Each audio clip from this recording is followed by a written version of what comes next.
उत्तराखंड के जोशीमठ के दरकने की खबरें आ रही हैं। मुख्यमंत्री पुष्कर सिंह धामी वहां होके आए हैं, अफसरों की टीम भी वहां तैनात है, एनडीएमए की टीम भी आई है और आज इसी मसले पर बात करने के लिए हमारे साथ एक्सक्लूसिव जुड़े हैं न्यूज 18 पर मुख्यमंत्री पुष्कर सिंह धामी। सर, आप होके आए हैं जोशीमठ और पूरे वहां अफसरों की टीम भी है। पिछले कुछ दिनों के जितने डेवलपमेंट्स हुए हैं, आप उसको कैसे सम अप करते हैं? देखिए, अभी सारे ही संस्थान राज्य सरकार के हों, भारत सरकार के हों, सभी की प्राथमिकता है कि इस समय लोगों को सबसे पहले तो सुरक्षित स्थानों पर किया जाए। जो प्रभावित क्षेत्र हैं उन क्षेत्रों से विशेषकर अभी तक हमने लगभग 81 परिवारों को शिफ्ट किया है। 300 के लगभग लोग हैं जिनको सरकारी गेस्ट हाउसों में, होटलों में, अन्य सुरक्षित स्थानों पर भेजा है। 678 ऐसे मकान हैं जिन पर दरारें आई हैं, जिनको नुकसान हुआ है। उनके लिए भी हम दीर्घकालिक योजना बना रहे हैं, उस पर हम लोग काम कर रहे हैं। अभी हमारी प्राथमिकता है कि सबसे पहले जोशीमठ के लोगों का बचाव किया जाए, जान माल की हानि को बचाया जाए, नुकसान को कम किया जाए और बाकी जो बहुत सारे भारत सरकार के संस्थान हैं, एनडीएमए और एनडीआरएफ और यहाँ की हमारी एसडीआरएफ, ये सारे लोग मौके पर हैं, सभी आकलन कर रहे हैं। भू वैज्ञानिक भी इस पर अपनी समीक्षा कर रहे हैं, सर्वेक्षण कर रहे हैं और जो असल कारण है अभी उसको ढूंढा जा रहा है, उस पर सर्च किया जा रहा है। असल कारण जब सामने आएगा तो उसके तदनुरूप हम लोग कार्रवाई करेंगे। लेकिन अभी प्राथमिकता हमारी ये है कि जो अभी तात्कालिक रूप से कि लोगों को बचाया जाए और हर प्रकार से हानि को बचाया जाए। जी, प्रधानमंत्री कार्यालय में आपके साथ लगातार संपर्क में हैं, आपकी भी संभवतः बात हो रही होगी। किस तरीके का अपडेट्स वहां से लिया जा रहा है रोज के रोज?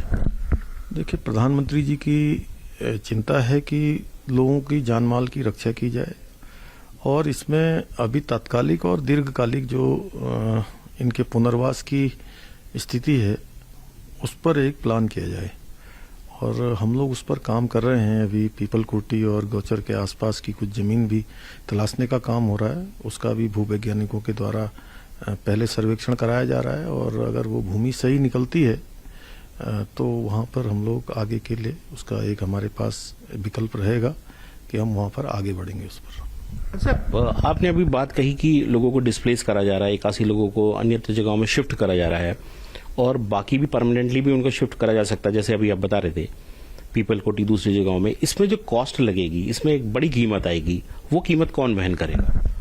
देखिए, जहाँ तक संसाधनों की बात है, कीमत की बात है, तो हम राज्य की तरफ से भी चूंकि हमारे जितने संसाधन हैं हम उस पर काम करेंगे। इसके अलावा माननीय प्रधानमंत्री जी ने और केंद्र की सरकार ने हमें पूरी तरह से आश्वस्त किया है कि हर तरह से उन्होंने भरोसा दिया है कि वो सहायता करेंगे और मैं समझता हूँ कि पुनर्वास में बहुत परेशानी नहीं आएगी और जो हम प्लान करेंगे उस प्लान के मुताबिक हम आगे बढ़ेंगे। जी, 1976 में पहली रिपोर्ट आई थी जोशीमठ को लेकर, मिश्रा कमीशन की रिपोर्ट आई थी और तब से लगातार वो हल्का हल्का दरकता ही रहा है। अभी फिलहाल पिछले साल सितंबर में जो उत्तराखंड की अपनी डिजास्टर मैनेजमेंट अथॉरिटी है उन्होंने भी रिपोर्ट तैयार करी और उस रिपोर्ट में उन्होंने कुछ अपने बिंदु सुझाव भी दिए और एक कारण बताया कि वहां पर ड्रेनेज की समस्या है, ड्रेनेज वहां है नहीं, इस वजह से दिक्कत आई है। तो इतने सालों तक ये ड्रेनेज का मामला आखिर क्यों लटकता रहा? क्या इस पे असेसमेंट हुआ?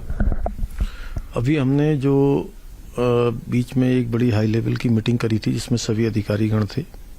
हमने तय किया है कि जो समस्त जितनी भी इसमें औपचारिकताएं हैं, टेंडर इत्यादि की प्रक्रिया है, वो प्रक्रिया गतिमान है लेकिन चूंकि लंबा प्रोसेस होता था, हमने उसको कहा है कि उसको एकदम तत्काल किया जाए और आपदा प्रबंधन के जितने भी हमारे नियम हैं उनको शिथिल करके उस नियमों के अंतर्गत लाकर तत्काल उन टेंडरों को खोला जाए और इस बार मानसून सत्र से पहले ही, मानसून के आने से पहले ड्रेनेज के काम को पूरा कर दिया जाए, जिससे कि आने वाले समय में इसी प्रकार से जो सीवरेज का लाइन वहां पर पड़ गया है, वो लोगों के अभी घरों से जुड़ नहीं पाया है, उसको जोड़ने के लिए भी हमने कहा है कि तत्कालिक रूप से उस पर भी कार्रवाई की जाए।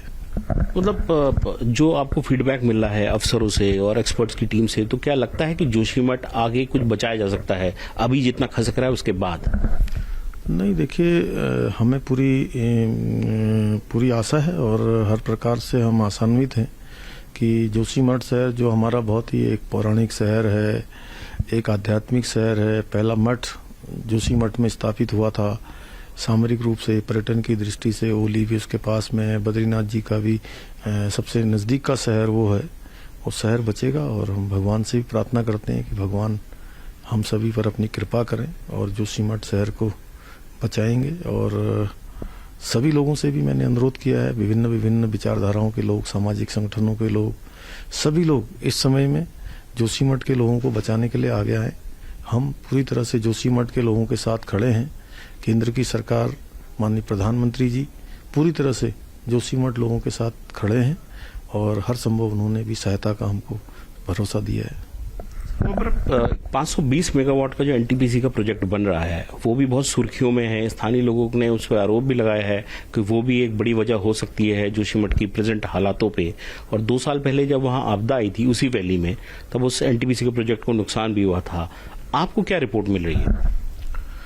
देखिए, अब चूंकि इस प्रकार की आपदा आई है तो बहुत सारी बातें आ रही हैं, लेकिन इस पर अभी कहना बहुत जल्दबाजी होगा जब तक कि सभी के जो सर्वेक्षण चल रहे हैं, जो बहुत सारे हमारे संस्थान इस पर काम कर रहे हैं, उनकी रिपोर्ट जब तक ना आ जाए तब तक कुछ भी कह पाना जल्दबाजी होगा।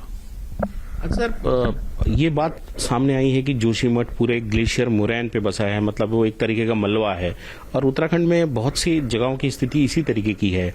और वो वैली तो इनफैक्ट बहुत बड़े प्रोजेक्ट भी वहां चल रहे हैं। कर्णप्रयाग तक रेलवे का प्रोजेक्ट आ रहा है ऋषिकेश से, ऑल वेदर रोड का चल रहा है, अब तो बद्रीनाथ के रिनोवेशन का काम चल रहा है, पूरा उसके लिए बड़े पैमाने पर काम शुरू हुआ है।